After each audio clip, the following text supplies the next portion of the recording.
अच्छा साहब, अभी हम बात कर रहे थे कुछ देर कबल उस्मान तारिक के हवाले से, और एक बॉलिंग एक्शन रिपोर्ट होती है। इससे कबल भी अगर हम देखें लास्ट सीज़न उस्मान तारिक खेल चुके हैं और प्रॉब्लम्स एक दफ़ा फिर सामने आई उनकी उस्मान तारिक की।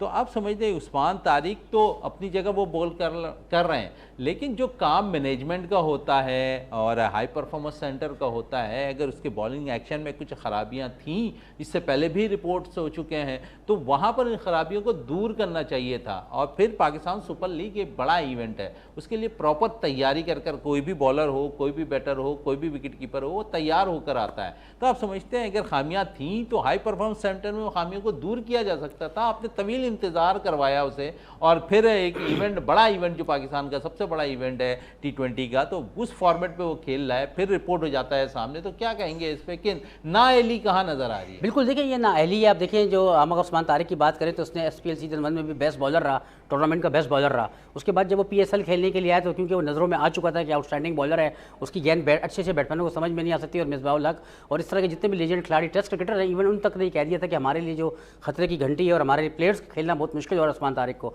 फिर जब पाकिस्तान सुपर लीग में जब वो खेलने के लिए आया, उसने मैच में परफॉर्मेंस की, तो उसके बाद फिर उसके एक्शन पर रिपोर्ट हुआ। रिपोर्ट होने के बाद उसको ब्रेक दिया गया। मतलब प्लेयर जो है वो मेंटली डिस्टर्ब हो जाता है जब उसका रिपोर्ट करते हैं। उसके बाद दोबारा वो क्लियर हुआ, फिर उसने परफॉर्मेंस की, क्लियर हो गया। आप वाली बात है कि उसके बाद NC में दोबारा उसको चेक करना चाहिए था, उसको देखना चाहिए था कि दोबारा अगर ये PSL या कोई भी ब्रांड क्रिकेट खेलता है तो उसमें दोबारा उसके एक्शन को रिपोर्ट नहीं होना चाहिए था। अगर कुछ खामियां थी तो उसकी दूर होनी चाहिए थी। आपने बिल्कुल सही कहा कि कोचेस की, मैनेजमेंट की, और मैं समझता हूँ PCB की, NCA में जो काम कर रहे हैं वो क्या कर रहे हैं, ये उनकी नाअहली है।